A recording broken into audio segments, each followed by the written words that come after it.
Here's something most of us never really stop to think about. You walk into a room and something immediately feels wrong. A pile of clothes on the chair, dishes in the sink, random things everywhere. And while everyone else seems completely unbothered, you cannot relax.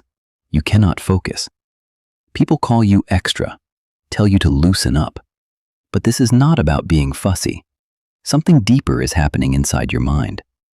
So what is actually going on inside the mind of someone who cannot stand a dirty room? Because the answer might completely change the way you think about order itself. Here's a quick deal.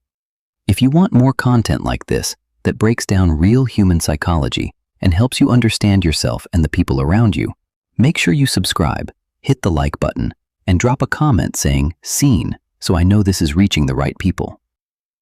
Now let's get straight into it. Let's start with what most people get wrong. They assume people who cannot tolerate mess are just control freaks, perfectionists. But that is not what is happening. Your brain is not being difficult.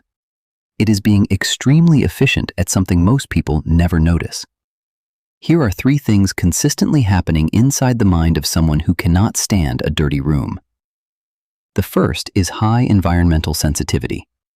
Psychologist Elaine Aron found that roughly 20% of people are born with a nervous system that processes sensory information more deeply than others. For these individuals, a cluttered room is not just visually messy. It is physically overwhelming. Every misplaced object registers as a signal demanding attention. The brain cannot filter it out. And that creates a kind of mental noise that makes everything else harder. The second is cognitive load overload. A Princeton University study found that visual clutter competes for your attention constantly.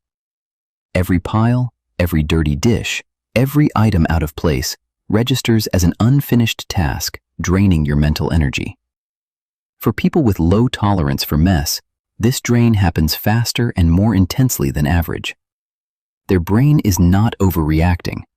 It is processing more than most people realize is even happening. The third is the need for psychological safety. For many people, a clean space is not about aesthetics. It is about feeling safe. Psychologists studying anxiety found that people with higher baseline anxiety use their environment to regulate their internal state. When the room is clean, the nervous system exhales. When the room is chaotic, that signal disappears. And for people already managing internal tension, that loss of external order feels genuinely destabilizing. And maybe that is the most thought-provoking insight of all. Not being able to stand a dirty room is not a flaw.